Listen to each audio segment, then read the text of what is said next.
सदाहं संप्रदायिकीं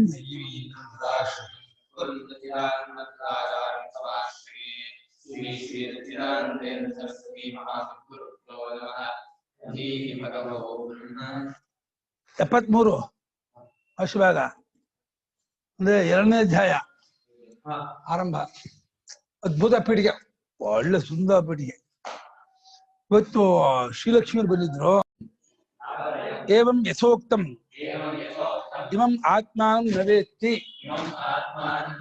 ತಾವದಯಂ ಬಾಹ್ಯ ಅನಿತ್ಯ ದೃಷ್ಟಿ ಲಕ್ಷಣಂ ಉಪಾಧಿಂ ಆತ್ಮತ್ವೇನ ಉಪೇತ್ಯ ಅವಿದ್ಯೆಯ ಉಪಾಧಿ ಧರ್ಮಾನ್ ಆತ್ಮನೋ ಮನ್ಯಮಾನಃ ಬ್ರಹ್ಮಾದಿ ಸ್ತಂಭ ಪರ್ಯಂತೇಷು ದೇವತಿರ್ಯಂ ನಾರಸ್ಥಾನೇಷು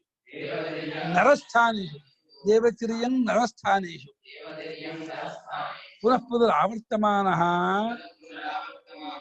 ಅವಿದ್ಯಾ ಕಾಮಕರ್ಮವಶಾತ್ ಸಂಸರತಿ. ಒಳ್ಳೆ ಅದ್ಭುತ ಪೀಠಿಗೆ. ಎಲ್ಲಿಯವರೆಗೆ, ಯಾವತ್ತು ಎಲ್ಲಿವರೆಗೆ ಅಯಂ ಅಯಂ ಜೀವ, ಈ ಜೀವ ಇದಲ್ಲ ಕರ್ತೃಭೋಕ್ತವಾಗಿ ನಾನು ಅಂದ್ಕೊಂಡು ವ್ಯವಹಾರ ಮಾಡ್ತಾ ಇದ್ದಾನಲ್ಲ ಇವನು. ಯಥೋಕ್ತಂ ಶಾಸ್ತ್ರೋಕ್ತವಾದ ಈ ಆತ್ಮನನ್ನ, ಇಮಂ ಆತ್ಮ ಅಂದ್ರೆ ನಿತ್ಯ ಶುದ್ಧ ಬುದ್ಧ ಮುಕ್ತ ಸ್ವಭಾವನು, ಅದ್ವಿತೀಯನು, ಚಿನ್ಮಾತ್ಮನು, ಅವಿಕ್ರಿಯನು, ಕೂಟಸ್ಥನಾಗಿರ್ತಕ್ಕಂಥ ಆತ್ಮನನ್ನ ನವೇತ್ತಿ. ಕಥಂ ನವೇತ್ತಿ? ಅಹಮೇವ ತತ್ ತದೇವಾಹಂ ತದೇವ ಆತ್ಮತತ್ವ ಅಹಮಸ್ಮಿ. ಅಹಮೇವ ತದ್ ಆತ್ಮತತ್ವ ಅಂತ ಹೇಳಿ ಆತ್ಮತತ್ವವನ್ನ ತನ್ನ ರೂಪದಿಂದ ಎಲ್ಲಿವರೆಗೆ ಅವನು ಮಾಡ್ಕೊಳ್ಳೋದಿಲ್ಲ, ತಾನೇ ಆಗಿದ್ದೀನಿ ಅಂತ ಕಂಡ್ಕೊಳ್ಳೋದಿಲ್ಲ. ಉಪಾಧಿ ಧರ್ಮವನ್ನೇ ತಾನು ಅನ್ಕೊಳ್ತಾನೋ, ದೇಹೇಂದ್ರಿಯ ಮನೋಬುದ್ಧಿ ವಿಶಿಷ್ಟನೇ, ಇದನ್ನು ಕೂಡ್ಕೊಂಡವನೇ ನಾನು, ಇದೇ ನನ್ನ ಸ್ವಭಾವ, ನಾನು ಹೀಗೆ ಇರ್ತಕ್ಕವನು, ನನ್ನಂತೆ ಎಲ್ಲರೂ ಹೀಗೆ ಇದ್ದಾರೆ, ಪ್ರಪಂಚ ಸ್ವಭಾವವೇ ಹೀಗೆ ಅಂತ ಆ ರೀತಿ ಬೇರೆ ತನ್ನನ್ನು ತಪ್ಪಿಕೊಂಡದ್ದು ಅಲ್ದೇನೆ ಪ್ರಪಂಚದವ್ರಲ್ಲ ಹೀಗೆ ಇದಾದ್ರು, ಇದೇ ಸ್ವಭಾವ, ಹೀಗೆ ಕರೆಕ್ಟ್ ಆದ ವ್ಯವಹಾರ ಅಂತ ಅನ್ಕೊಂಡ್ಬಿಟ್ಟಿದ್ದಾನೆ. ಹಾಗಾಗಿ ತನ್ನನ್ನ ಈ ಶಾಸ್ತ್ರೋಕ್ತ ರೀತಿಯಿಂದ ಅರ್ಸ್ಕೊಳ್ಳೋದಿಲ್ಲ. ಅಲ್ಲಿವರೆಗೆ ಎಲ್ಲಿವರೆಗೆ ಅಲ್ಲಿವರೆಗೆ ಅರ್ಸ್ಕೊಳ್ಳೋದಿಲ್ವೋ ಅಲ್ಲಿವರೆಗೆ ಹೊರಗಿನದಾದ ಅನಿತ್ಯವಾದ ದೃಷ್ಟಿ ಲಕ್ಷಣ ಅಂದ್ರೆ ಬಾಹ್ಯ ದೃಷ್ಟಿ, ಶಬ್ದ ಸ್ಪರ್ಶ ರೂಪ ಗ್ರಂಥಾದಿಗಳಲ್ಲಿಯೇ ನೆಟ್ಟ ದೃಷ್ಟಿ. ಇದು ಸತ್ಯ, ಇದು ಅಪೇಕ್ಷಿತ, ಇದರಿಂದ ನಮ್ಗೆ ಏನೋ ಪುರುಷಾರ್ಥ ಆಗತ್ತೆ ಅಂತ ಬೇರೆ ಬುದ್ಧಿ ಲೌಕಿಕದಲ್ಲಿ. ಈ ಉಪಾಧಿಂ ಆತ್ಮತ್ವೇನ ಮನ್ಯಮಾನ, ಉಪಾಧಿಯನ್ನ ತಾನು ಎಂಬುದಾಗಿ ತಿಳಿಯುತ್ತಾ. ಯಾವುದರಿಂದ? ಅವಿದ್ಯೆಯ, ಅದು ಹೇತ್ವಸ್ಥೇತೀಯ. ಯಾಕೆ ಉಪಾಧಿ ನಾನು ತಿಳ್ಕೊಂಡ? ತಪ್ಪಲಿಕೆ ಇದೆ, ಅದೇ ಕಾರಣ. ತಪ್ಪಲಿಕೆ ಇರೋದ್ರಿಂದಲೇ ಉಪಾಧಿಂ ಆತ್ಮತ್ವೇನ ಮನ್ಯಮಾನ. ಮತ್ತು ಉಪಾಧಿಂ ಧರ್ಮಾನ್ ಆತ್ಮನವನ್ನು, ಉಪಾಧಿಂ ಆತ್ಮತ್ವೇನ ಉಪಾಧಿ ಧರ್ಮಾನ್ ಅನ್ಯೋನ್ಯ ದೋಸ್ತಾ ಇದ್ದಾರೆ. ಧರ್ಮ ಅಂದ್ರೆ ಗುಣಗಳು, ಉಪಾಧಿ ಅಂದ್ರೆ ಧರ್ಮಿ, ದೇಹೇಂದ್ರಿಯ ಮನೋಬುದ್ಧಿಯೇ ನಾನು ಅಂತ. ಉಪಾಧಿ ಧರ್ಮ ಅಂದ್ರೆ ಅದು ಸ್ಥೂಲವಾದ್ರೆ ನಾನು ಸ್ಥೂಲ, ಅದು ಕೃಶವಾದ್ರೆ ನಾನು ಕೃಷ, ಅದು ಕಪ್ಪಿಗಿದೆ ನಾನು ಕಪ್ಪು, ಬೆಳಗಿದೆ ಬೆಳ್ಳಿ. ಹಾಗೆ ಇಂದ್ರಿಯ ಧರ್ಮ ಯಾವ್ದೋ ಮೂಕಃ ಕಾಣಃ ಬಜಿರಃ ಅಂದಹ ಅಂತಃಕರಣ ಧರ್ಮಾನ್ ಕಾಮಸಂಕಲ್ಪ ಚಿಕಿತ್ಸಾ ಶ್ರದ್ಧಾ ದಿವಸಾಯಾದೀನ್. ದೇಹ ಧರ್ಮಾನ್ ಸ್ಥೂಲೋಹಂ ಕೃಶೋಹಂ ತಿಷ್ಠಾಮಿ ಗಚ್ಚಾಮಿ ಲಂಘಯಾಮಿ ಗೌರೋಹಂ. ಇದು ಅದನ್ನ ಹೇಳ್ತಾರೆ. ಉಪಾಧಿ ಧರ್ಮಾನ್ ಆತ್ಮತ್ವೇನ ಆತ್ಮನೋ ಮನ್ಯಮಾನ, ಉಪಾಧಿಂ ಆತ್ಮತ್ವೇನ ಮನ್ಯಮಾನ. ಹಿಂಗೆ ಎರಡು ಸೇರಿಸ್ತಾರೆ ಭಾಷೆಗಾರರು. ಅವಿದ್ಯೆಯಿಂದ, ಇದು ಅವಿದ್ಯೆ ಅನ್ನೋದು ಒಂದು ಸಾರ್ವತ್ರಿಕವಾದಂತಹ ಕಾರಣ. ಅದು ಎಲ್ಲರಿಗೂ ಯಾವಾಗಿರ್ತಕ್ಕಂತಹ ನಿಮಿತ್ತ ಕಾರಣ. ಅವಿದ್ಯಾ ನಿಮಿತ್ತದಿಂದ, ಉಪಾದಾನ ಕಾರಣ ಅಲ್ಲ ಅವಿದ್ಯೆ, ಅವಿದ್ಯೆ ನಿಮಿತ್ತ. ಅವಿದ್ಯೆಯಿಂದ ಈ ರೀತಿ ತಿಳಿಯುತ್ತಾ ಇದು ಇಲ್ಲಿಂದ ಎಲ್ಲಿದೆ? ಚತುರ್ಮುಖ ಬ್ರಹ್ಮನ ಹೇಳುದು. ಬ್ರಹ್ಮಾದಿ ಅಂದ್ರೆ ಚತುರ್ಮುಖ ಬ್ರಹ್ಮ, ಸತ್ಯಲೋಕ ಇದಲ್ಲ. ಅಲ್ಲಿಂದ ಹಿಡಿದು ಸ್ತಂಭನು ಹುಲ್ಕಡ್ಡಿಯವರೆಗಿರ್ತಕ್ಕಂತಹ ಎಲ್ಲಾ ಶರೀರದಲ್ಲೂ, ಅದು ದೇವ ಶರೀರ, ತಿರ್ಯಕ್ಕನೆ ಅಡ್ಡಲ ಓಡಾಡುವ ಪಶುಪಕ್ಷಿ ಪ್ರಾಣಿ ಶರೀರ, ಸ್ಥಾವರ ಶರೀರ, ನರ ಮನುಷ್ಯ, ದೇವತೆಗಳು ಅಡ್ಡಲಾಗಿ ಓಡುವ ಪಶುಪಕ್ಷಿ ಪ್ರಾಣಿಗಳು, ನರನ ಮನುಷ್ಯ, ಈ ಸ್ಥಾನಗಳಲ್ಲಿ ಪುನಃ ಪುನಃ ಆವರ್ತಮಾನ. ಮತ್ತೆ ಮತ್ತೆ ಅದು ನಾನು, ಅದೇ ನಾನು, ಅದೇ ನಾನು, ನಾನು ನಂದು, ನಾನು ನಂದು, ನಾನು ನಿಂದು ಹೆಂಗೆ ಉಪ್ಪಿನಕಾಯಿ ಉಪ್ಪು ಖಾರ ಊರ್ಕೊಂಡ್ಬಿಟ್ಟಿದೆ. ಆ ಅಭಿಮಾನ ಹೆಂಗ್ ಊರ್ಕೊಂಡ್ಬಿಟ್ಟಿದೆ ಅಂದ್ರೆ ಭಾರಿ ಇದ್ ಮಾಡ್ಕೊಂಡ್ಬಿಟ್ಟಿದ್ದಾನೆ, ಒಟ್ಕೊಂಡ್ಬಿಟ್ಟಿದೆ. ತಮಿಳಲ್ಲಿ ಒಟ್ಕೊಳ್ದು, ತಮಿಳಲ್ಲಿ ಪೂರ್ತಿ ಸೇರ್ಕೊಂಡ್ಬಿಟ್ಟಿದೆ. ಆ ಮಾಡ್ಕೊಂಡವನಾಗಿದ್ದು ಬ್ರಹ್ಮಾಚರಣದಲ್ಲಿ ಅವಿದ್ಯಾ ಕಾಮಕರ್ಮ ವಶ. ಮತ್ತೆ ಅದೇ ತಪ್ಪಿಕೆಯಿಂದ ಕಾಮದಿಂದ ಕರ್ಮ, ಅದಕ್ಕೆ ಅಧೀನಾಗಿ ಸಂಸಾರತಿ ಈ ಜೀವನದಲ್ಲಿ ಮತ್ತೆ ಹುಟ್ಟೋದು, ಸಾಯೋದು, ಹಸಿವು, ಬಾಯಾರಿಕೆ, ಶೋಕ, ಮೋಹ, ಜಲಮನ ಅಂತ ಇರ್ತಾನೆ. ಎಷ್ಟು ಮಟ್ಟಿಗೆ ಇದೇ ನನ್ನ ಸ್ವಾಭಾವಿಕ, ಇದೇ ನನ್ನ ಸಹಜ, ಹೀಗೆ ಪ್ರಪಂಚ ಇರೋದು, ಇದೇ ಇದು ನೇಚರ್ ಅಂತ ಅನ್ಕೊಂಡ್ಬಿಟ್ಟಿದ್ದಾನೆ. ಇದಕ್ಕಿಂತ ಇನ್ನೊಂದಾಗಿರುವ ಉಪನಿಷತ್ ಸೇರ್ತಕ್ಕಂತಹ ವಿಚಾರ ಅವನ ತಲೆಗೆ ಬರೋದೇ ಇಲ್ಲ. ಯಾಕಂದ್ರೆ ಮದುವೆಯಾಗಿ ಅಂತ ಪುಣ್ಯ ಮಾಡಿಲ್ಲ, ಸತ್ಸಂಗ ಮಾಡಿಲ್ಲ. ಸತ್ಪುರುಷ ಸವಾಸ ಇದ್ದಿದ್ರೆ ಅವರು ಹಾಕ್ಬಿಡೋ ಕಿವಿಗೆ. ಸತ್ಸಂಗ ಇಲ್ಲ, ಅಂತ ಪುಣ್ಯ ಮಾಡಿಲ್ಲ, ವಿವೇಕವೂ ಇಲ್ಲ. ಹಾಗಾಗಿ ಅವಿದ್ಯಾ ಕಾಮ ಕರ್ಮಕ್ಕೆ ವಶ. ಈ ಮೂರು ಅವಿದ್ಯೆ ಇದ್ಬಿಟ್ರೆ ಕಾಮ ಬಂದೇ ಬರುತ್ತೆ, ಕಾಮ ಇದ್ಮೇಲೆ ಕರ್ಮ ಬಂದೇ ಬರುತ್ತೆ. ಹಿಂದೆ ಇದ್ಬಿಟ್ರೆ ಮುಂದೆ ತಾನೇ ಬರುತ್ತೆ. ಬೆಂಕಿ ಇದ್ಮೇಲೆ ಹೇಗೆ ಬಿಸಿ ಬಂದೇ ಬರುತ್ತೋ, ಬೆಂಕಿ ಇದೆ ಬಿಸಿ ಬರಬೇಡ ಅಂತ ಆಗಲ್ಲ, ಸೂರ್ಯ ಬಂದ ಮೇಲೆ ಬೆಳಕು ಬರಬೇಡ ಅಂತ ಆಗಲ್ಲ. ಹಾಗೆ ಅವಿದ್ಯೆ ಇದ್ಬಿಟ್ಮೇಲೆ ಎಲ್ಲವೂ ತಾನೇ ಆಗಿದ್ದು, ಇಷ್ಟೇ ತಾನು ಅನ್ಕೊಳ್ಳೋದು ಅವಿದ್ಯೆ. ಇಷ್ಟೇ ತಾನ ಮೇಲೆ ಅಷ್ಟು ಬೇಕು ಅನ್ನೋ ಆಸೆ, ಆಸೆ ಮೇಲೆ ಕ್ರಿಯೆ. ಇದನ್ನ ಮಾಡುತ್ತಾ ಸಂಸಾರ ಹೊಂದ್ತಾ ಇದ್ದಾನೆ ಪ್ರತಿಯೊಬ್ಬ ಮನುಷ್ಯನು. ಇದರಲ್ಲಿ ತೊಳೆದಾಟ ಇಲ್ಲೇ ಸಿಕ್ಕಾಕೊಂಡ್ಬಿಟ್ಟಿದ್ದಾನೆ. ಸಹ ಏವಂ ಸಂಸಾರಂ ಉಪಾತ್ತ ದೇಹೇಂದ್ರಿಯ ಸಂಘಾತ ತ್ಯಜತಿ ತ್ಯಕ್ತ್ವಾ ಅನ್ನಂ ಉಪಾದತ್ತೆ ಏಕೇಚಾತ್ಮಹನೋ ಜನಾಃ ಅಂತ ಈಶಾವಾಸ್ಯದಲ್ಲಿ ಆತ್ಮಹತ್ಯೆ ಮಾಡ್ಕೊತಾ ಇದ್ದಾರೆ ಪ್ರತಿಯೊಬ್ಬರು ಅಂತ. ನಾನು ತಂದ್ಕೊಂಡ ದೇಹೇಂದ್ರಿಯ ಬಿಡೋದು, ಮತ್ತೆ ಇನ್ನೊಂದನ್ನ ತಾನಲ್ಲದನ್ನ ತಗೊಳ್ಳೋದು. ನೋಡಿ, ಈ ರೀತಿ ಸಂಸಾರವನ್ನು ಹೊಂದುತ್ತಾ ಸುತ್ತಾ ಅನುಭವಿಸ್ತಾ ಉಪಾತ್ತಾನ ಸ್ವೀಕಾರ ಮಾಡಿದ್ದಾಗ ದೇಹೇಂದ್ರಿಯ ಸಂಘಾತ ಗುಂಪು. ಇಲ್ಲಿ ದೇಹ, ಇಂದ್ರಿಯ, ಮನಸ್ಸು, ಬುದ್ಧಿ, ಪ್ರಾಣ, ಅಹಂಕಾರ 6 ಷಡೂರ್ಮಿಗಳಿದೆ. ಅವುಗಳಲ್ಲಿ ಏನಂತ್ಕೋತಾನೆ, ನಾನು ಎಂಬುದಾಗಿ ಆ ಸಂಘಾತವನ್ನ ನಾನು ಅಂದ್ಕೊಂಡು ಆಮೇಲೆ ಮರಣಕಾಲ ಅದನ್ನು ಬಿಡ್ತಾನೆ. ಬಿಟ್ಟು ಇನ್ನೊಂದು ತಗೊಳ್ತಾನೆ. ಆಸಾಂಶ ಜೀರ್ಣಾನಿ ಯಥಾ ವಿಹಾಯ ನವಾನಿ ಗೃಹಾತಿ ನರೋಪರಾಣಿ ತಥಾ ಶರೀರ. ಪ್ರತಿಯೊಂದು ಎಷ್ಟು ದೇಹ ತಗೊಂಡಾಯ್ತು. ಇದು ಒಂದೇ ದೇಹ ಅಲ್ಲ, ಹಿಂದ್ ಕೋಟಿ ಜನ್ಮದಿಂದ ಸುತ್ಕೊಂಡ್ ಬರ್ತಾ ಇದೆ. ಇನ್ನು ಕೋಟಿ ಜನ್ಮಕ್ಕೆ ಹೋಗ್ತೀವಿ. ತತ್ವಜ್ಞಾನ ಆಗದೆ ಹೋದ್ರೆ ಮುಂದೆ ಎಲ್ಲಿ ಹೋಗ್ತೀಯ ಗೊತ್ತಿಲ್ಲ. ಮುಂದಿನ ಅಡ್ರೆಸ್ ಯಾರಿಗೂ ಗೊತ್ತಿಲ್ಲ. 2 ಅಡ್ರೆಸ್ ಅಂತೂ ಯಾರಿಗೂ ಗೊತ್ತಿಲ್ಲ. ಫ್ರಮ್ ಅಡ್ರೆಸ್ ಗೊತ್ತಿಲ್ಲ, 2 ಅಡ್ರೆಸ್ ಬಂದ್ಬಿಟ್ಟಿದೀನಿ. ಬಂದ್ ಆಗಿರೋದ್ರೆ ಈಗ ಒಬ್ಬನೇ ಬಂದವನು, ಒಬ್ಬನೇ ಹೋಗೋನು, ಒಬ್ಬನೇ ಇಲ್ಲಿರೋನು. ಯಾರು ಇಲ್ಲಿಲ್ಲ. ಭ್ರಾಂತಿ ಅದು. ಯಾರೋ ನಮ್ಗೆ ಇದಾರೆ ಮಾಡ್ತಾರೆ, ಸುಳ್ಳು. ಕನಸು ಹೇಗೆ ನಾವು ಒಬ್ಬನೇನೋ, ಎಚ್ಚದು ನಾನು ಒಬ್ಬನೇ ಇರೋದು. ಹೇಗೆ ನನಗೊಬ್ಬನಿಗೆ ಸಂಬಂಧಪಟ್ಟಿದ್ದು ಈ ಪ್ರಪಂಚ, ನಾನು ಒಬ್ಬನೇ ಅನುಭವಿಸ್ತಾ ಇರೋದು. ನಮ್ಗೊಂದು ಭ್ರಾಂತಿ, ನನ್ ಗಂಡ ಇದ್ದಾನೆ, ನನ್ನ ಮಕ್ಕಳಿದ್ದಾರೆ, ಅವ್ರು ನೋಡ್ಕೊಳ್ತಾರೆ. ಅಯ್ಯ ಭ್ರಾಂತೆ, ಯಾರು ನೋಡ್ಕೊಳ್ಳಲ್ಲ. ನಿಮ್ಗೆ ನೀವೇ ಆತ್ಮೀಯಶ್ಚಾತ್ಮನೋ ಬಂಧು ಆತ್ಮೀಯವೇ ರಿಪುರಾತ್ಮ. ನಿಮಗೆ ನೀವೇ ಬಂಧು, ನಿಮ್ಗೆ ನೀವೇ ಶತ್ರು. ನೀವು ಸರಿಯಾಗಿ ದೇಹೇಂದ್ರಿಯನ್ನು ಕಂಟ್ರೋಲ್ ಮಾಡ್ಲಿಲ್ಲ, ನಿಮ್ಗೆ ನೀವೇ ಶತ್ರು ಆಗ್ತೀರಾ. ಹತೋಟಿ ಇಟ್ಕೊಂಡು ಅಧ್ಯಾತ್ಮ ಮಾರ್ಗದಲ್ಲಿ ನಡೆದ್ರ ನಿಮ್ಗೆ ನೀವೇ ಬಂಧು ಆಗ್ತೀರಾ. ಹಾಗಾಗಿ ಇದನ್ನ ದೇಹೇಂದ್ರಿಯ ಸ್ವೀಕಾರ ಬಿಡ್ತಾ ಇರ್ತಾನೆ, ಇದನ್ನು ತಗೋತಾ ಇರ್ತಾನೆ. ಇದೇ ಒಂದು ಸಂಸಾರ. ಪುನರೇವಂ ನದಿ ಸ್ರೋತೋವತ್ ಜನ್ಮ ಮರಣ ಪ್ರಬಂಧ ವಿಚ್ಛೇದೇನ ವರ್ತಮಾನಃ ಕಾಭಿರವಸ್ಥಾಭಿರ್ವರ್ತತೆ ಇತ್ಯೇತಮರ್ಥಂ ದರ್ಶಯಂತಿ ಆಹ ಶ್ರುತಿ ವೈರಾಗ್ಯ ಹೇತೋ. ಮತ್ತೆ ಏವಮೇವ ಇದೇ ರೀತಿ ಮತ್ತೆ ಅದನ್ನು ತಗೋತಾನೆ, ಅದನ್ನು ಬಿಡ್ತಾನೆ, ಮತ್ತೆ ಇನ್ನೊಂದು ತಗೋತಾನೆ, ಅದನ್ನು ಬಿಡ್ತಾನೆ. ಇದೇ ಪ್ರತಿಯೊಂದು ಜನ್ಮದಲ್ಲಿ ಇದೇ ಮಾಡ್ತಾ ಇರೋದು. ಒಂದು ಹೊಸ ದೇಹದಿಂದ ತಗೊಳ್ತಾನೆ, ಒಂದು ದಿವಸ ಆಟ ಆಡ್ತಾನೆ, ಅದನ್ನು ಬಿಡ್ತಾನೆ, ಇನ್ನೊಂದು ದೇಹ ತಗೊಳ್ತಾನೆ. ನದಿ ಸ್ರೋತ ಹೇಗೆ, ನದಿ ಹೋದ ವರ್ಷ ನೋಡಿ ನೀರೇ ಅಲ್ಲ, ನದಿ ಹರಿತಾನೇ ಇರುತ್ತೆ, ಬೇರೆ ನೀರು ಬರ್ತಾನೆ ಇರುತ್ತೆ, ಹಳೆ ನೀರು ಕೊಚ್ಕೊಂಡು ಹೋಗ್ತಾ ಇರುತ್ತೆ, ಹೊಸ ನೀರು ಬರ್ತಾ ಇರುತ್ತೆ. ಅಲ್ಲ, ಯಾವ ಹೊಸ ನೀರು ನಿಲ್ಲಲ್ಲ, ಹೊಸ ನೀರು ಹಳೆ ನೀರಾಗುತ್ತೆ, ಹರಿತಾನೆ ಇರೋದು ಸ್ವಭಾವದಿಂದ. ಹಾಗೆ ನೀವು ಜೀವನ ಯಾತ್ರೆ ಆತ್ಮಜ್ಞಾನ ಆಗೋವರೆಗೂ ಹೋಗ್ತಾನೆ ಇರುತ್ತೆ. ಎಲ್ಲಿವರೆಗೂ ಹೋಗ್ತಾನೆ ಅಂತ ಕೇಳಿದ್ರೆ ಎಷ್ಟು ಕೋಟಿ ಜನ್ಮ ಬರುತ್ತೋ ಗೊತ್ತಿಲ್ಲ. ನದಿ ಪ್ರವಾಹದಂತೆಯೇ ಜನ್ಮ ಮರಣ ಅನ್ನುವಂಥ ಪ್ರಬಂಧ ಅಂದ್ರೆ ಸಾಲು, ಲೈನ್, ಪಂಕ್ತಿ, ಅದನ್ನ ಅವಿಚ್ಛೇದೇನ ತುಂಡು ಮಾಡಿದೆ.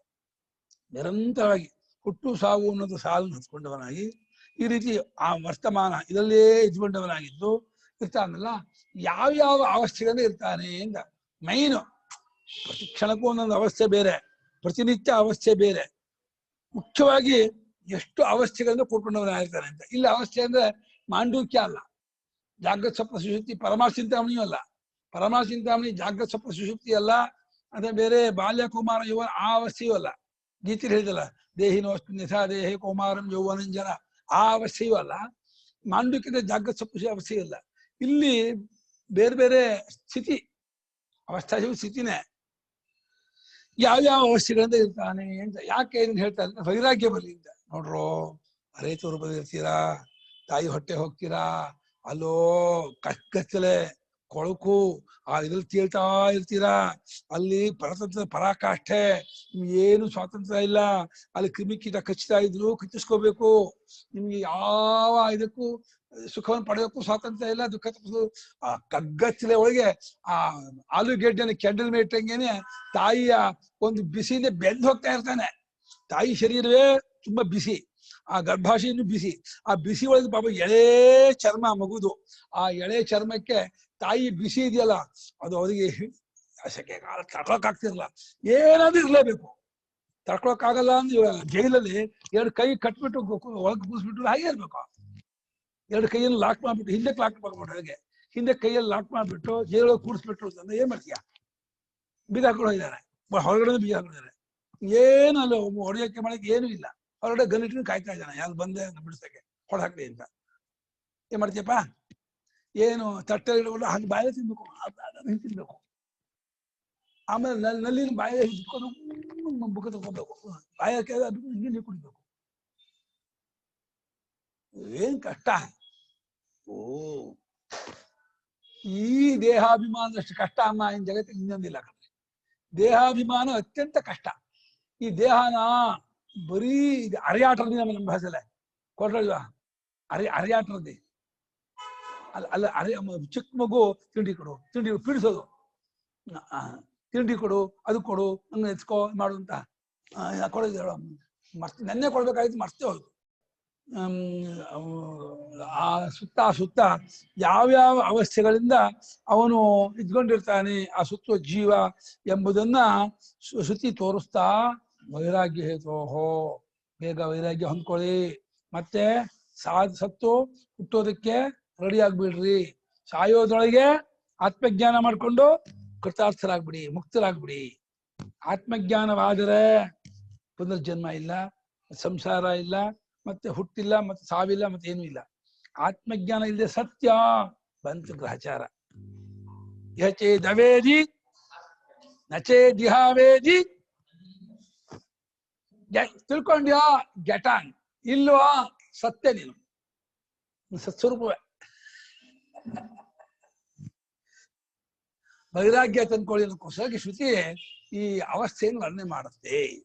ಪುರುಷೇ ಹವಾ ಅಯಂ ಆದಿತೋ ಗರ್ಭೋ ಭವತಿ ಯದೇ ತದ್ರೇತಃ.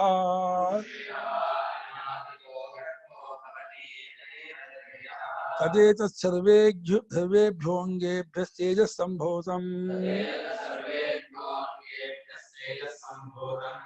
ಆತ್ಮನ್ಯೇವಾತ್ಮಾನಂ ಬಿಭರ್ತಿ ತದ್ಯದಾ ಶ್ರಿಯಾಂ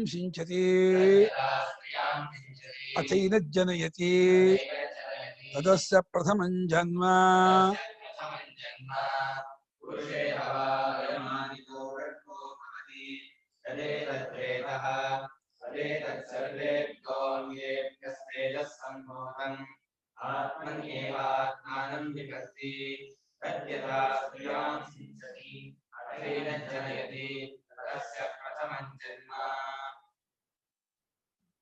ಪುರುಷೇ ಹ ವೈ ಅಯಂ ಆದಿತಃ ಗರ್ಭಃ ಭವತಿ ಯತ್ ಏತಃ ಯತ್ ಯತ್ ಏತತ್ ರೇತಃ ತತ್ ಏತತ್ ಸರ್ವೇಭ್ಯಃ ಅಂಗೇಭ್ಯಃ ತೇಜಃ ಸಂಭೂತಂ ಆತ್ಮನಿ ಏವ ಆತ್ಮಾನಂ ಬಿಭರ್ತಿ ತತ್ ಯದಾ ಸ್ತ್ರಿಯಾಂ ಸಿಂಚತಿ ಅಥ ಏನತ್ ಜನಯತಿ ತತ್ ಅಸ್ಯ ಪ್ರಥಮಂ ಜನ್ಮ. ಪುರುಷೇ ಅಂದ್ರೆ ಶಿರಪಾಣ್ಯಾದಿಮದಿ ಪುರುಷ ಅಂದ್ರೆ ಪುರುಷ ಅಂದ್ರೆ ಇಲ್ಲಿ ಸ್ತ್ರೀಯಲ್ಲ ಕಾಯಿಲೆ, ಅಲ್ಲಿ ಗಂಡಸರು. ಪುರುಷನಲ್ಲಿಯೇ ಅಯಂ ಅಂದ್ರೆ ಈ ಹುಟ್ಟಬೇಕಾದಂತಹ ಜೀವ ಅನುಶಯಿ ಆದಿತ್ಯ ಅಂದ್ರೆ ಪ್ರಥಮತಃ ಮೊಟ್ಟಮೊದಲ ಇಲ್ಲಿ ಹುಟ್ಕೊಳ್ತಾನಂತೆ. ಅವನು ಹೋಗಿರೋದು ಅನ್ನದಿಂದ ಹೋಗಿದ್ದಾನೆ. ಅನ್ನವೋ ಹಣ್ಣು ತರಕಾರಿನೋ ಸೊಪ್ಪೋ ಎಲ್ಲಿಂದ ಹೋಗಿದ್ದಾನೆ ಗೊತ್ತಾಗಲ್ಲ. ಅದು ಕರೆಕ್ಟ್ ಸರ್ಕಲ್ ಇದು. ಸರ್ಕಲ್ ಅಲ್ಲಿ ಎಲ್ಲಿಂದಲೂ ಶುರು ಮಾಡ್ಬೇಕಲ್ಲ, ಎಲ್ಲಿಂದ ಒಂದ್ ಕಡೆ ಶುರು ಮಾಡ್ಬೇಕಲ್ಲ. ಹಾಗೆ ಪುರುಷನ ಶುರು ಮಾಡ್ಕೊಳ್ತಾ ಇದೆ. ನಿಜವಾಗಿ ಪ್ರತಿಯೊಂದು ಕೆಲವು ಹುಟ್ಟಿದ್ದೇವನು. ಅವನು ಚಂದ್ರಮಂಡಲ ಇಳಿದ ಅಂದ್ರೆ 5 ಅಗ್ನಿಯಲ್ಲಿ ಹುಟ್ಕೊಂಡು ಬಂದಾನೆ. ಪರ್ಜನ್ಯಾಗಿ ಹುಡ್ತಾನೆ, ಪೃಥ್ವಿಯಾಗಿ ಹುಡ್ತಾನೆ, ಅಲ್ಲಿ ಔಷಧಿಯಾಗಿ ಹುಡ್ತಾನೆ, ಔಷಧಿಯಿಂದ ಅಪ್ಪನ ಹೋಗ್ತಾನೆ, ಪುರುಷನ ಹೋಗ್ತಾನೆ.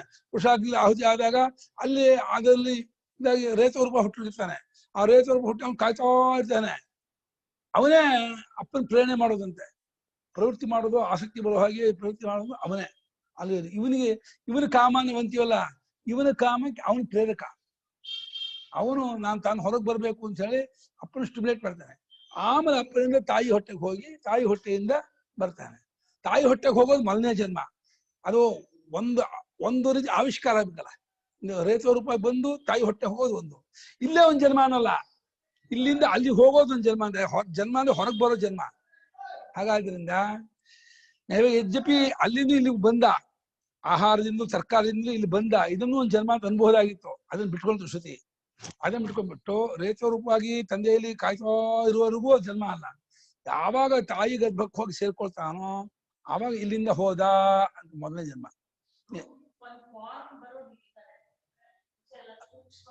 ಅಲ್ಲ, ಅಲ್ಲೂ ಫಾರ್ಮ್ ಇದೆ, ರೇತೋರ್ಗೂ ಫಾರ್ಮ್. ಅದಕ್ಕೂ ಮುಂಚೆ ಆಹಾರ ರೂಪದ ಫಾರ್ಮ್. ಅದು ಫಾರ್ಮ್ ಅವನದಲ್ಲ, ಅವನ ಮನುಷ್ಯ ಬರೀ ಅಂಟ್ಕೊಂಡಿರ್ತಾನೆ. ಏನಿಲ್ಲ. ಹೌದು ಹೌದು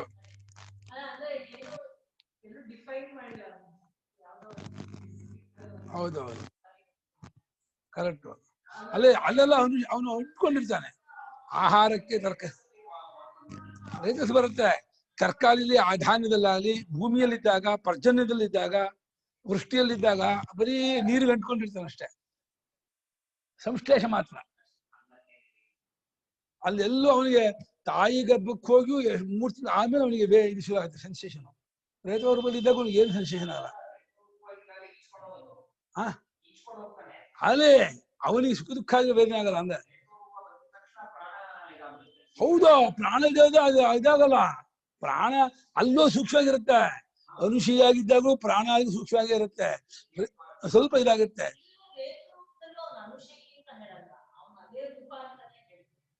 ಅಲ್ಲ, ರಸಸ್ಸಲ್ಲಿ ಅನುಶಿಯಾಗಿ ಇರೋದು ಅವಾಗ ಶುರು ಆಗುತ್ತೆ. ಅದು ಆಪ್ಷನ್ ತುಂಬಾ ಕಮ್ಮಿ.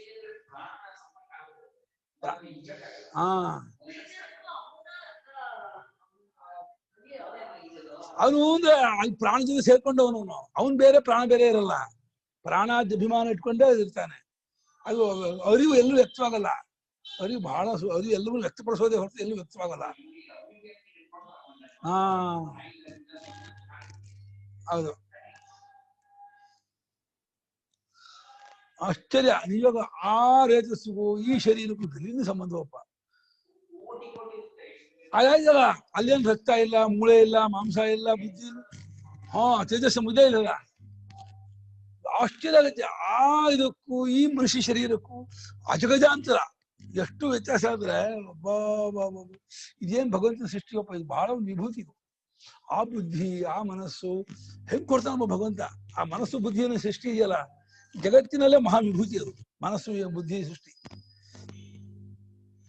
ಆದಿತ್ಯ ಗರ್ಭ ಪುರುಷನಲ್ಲಿಯೇ ಮೊದಲನೇ ಹೇಳ್ಬೇಕಾ ಅನುಪಮ.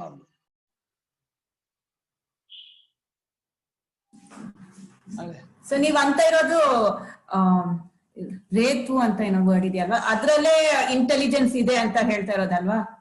ಇರ್ಬೇಕು, ಸೂಕ್ಷ್ಮವಾಗಿದೆ. ಅದು ತಾಯಿ ಗರ್ಭಕ್ಕೆ ಹೋಗಿ ಬೆಳೆದು ಹುಟ್ಟಿ 3-4 ವರ್ಷನೇ ಶುರು ಆಗುತ್ತೆ ಆಕ್ಟಿವೇಟ್.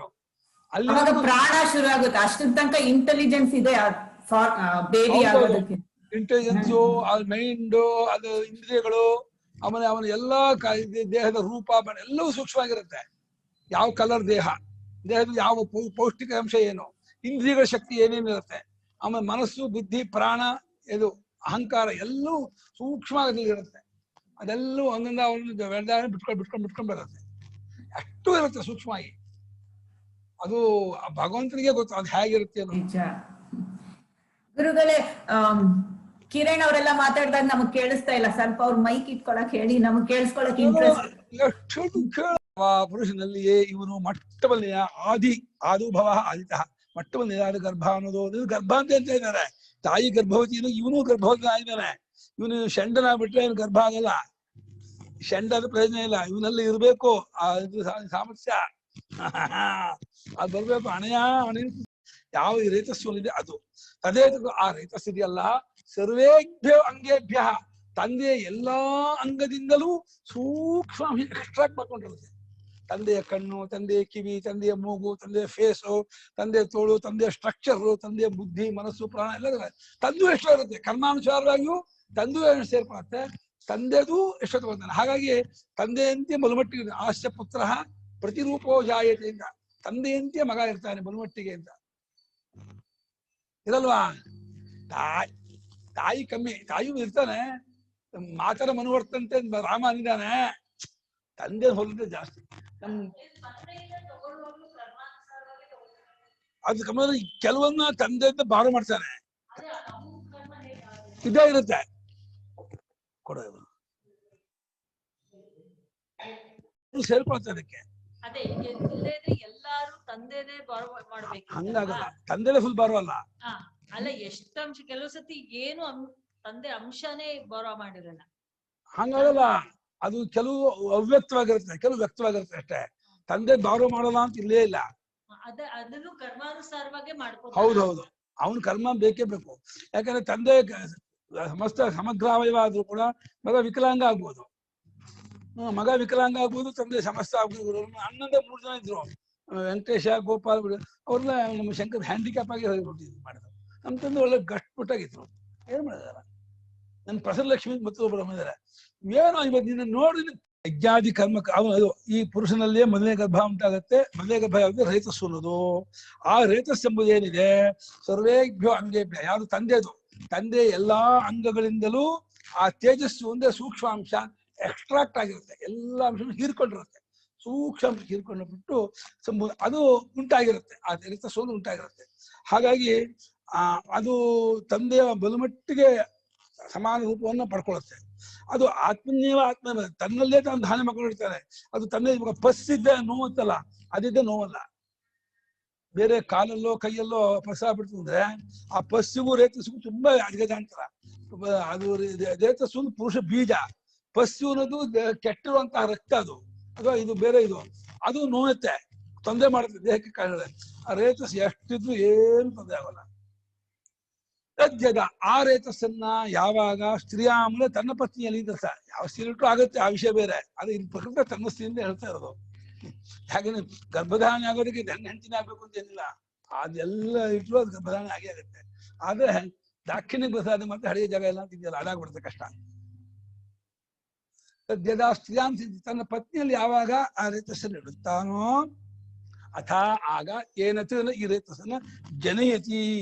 ಅವನ್ ತಾಯಿ ಮಗುನ ಹೇಗೆ ಸೃಷ್ಟಿ ಮಾಡ್ತಾಳೋ ಇವಳು ರೇತಸ್ಸನ್ನು ಸೃಷ್ಟಿ ಮಾಡ್ತಾನೆ. ಅಲ್ಲಿಗೆ ಒಂದೇನೋ ಬರಬೇಕಲ್ಲ ಹೊರಕ್ಕೆ, ರೇತಸ್ ಸೃಷ್ಟಿ ಮಾಡ್ತಾನೆ. ಅವಾಗ ಆತ್ಮನ್ಯವ ಆಗ್ತದೆ. ಅಲ್ಲೂ ಆ ಸಿಂಚತಿ ಪದ ಇದೆಯಲ್ಲ, ಅದೇನ್ ಮಾಡುತ್ತೆ ಅಂದ್ರೆ ಅದು ಗರ್ಭಾಶಯಕ್ಕೆ ಹೋಗೋದಕ್ಕೂ ಆ ದ್ವಾರಕ್ಕೂ ತುಂಬಾ ಎಷ್ಟೊತ್ತು ಈಜ್ಕೊಂಡು ಹೋಗ್ಬೇಕು ಅದು. ಹಾಗಾಗಿ ಇವ್ರು ಫೋರ್ಸಬಲ್ ಆಗಿ ಬಿಡ್ಬೇಕು.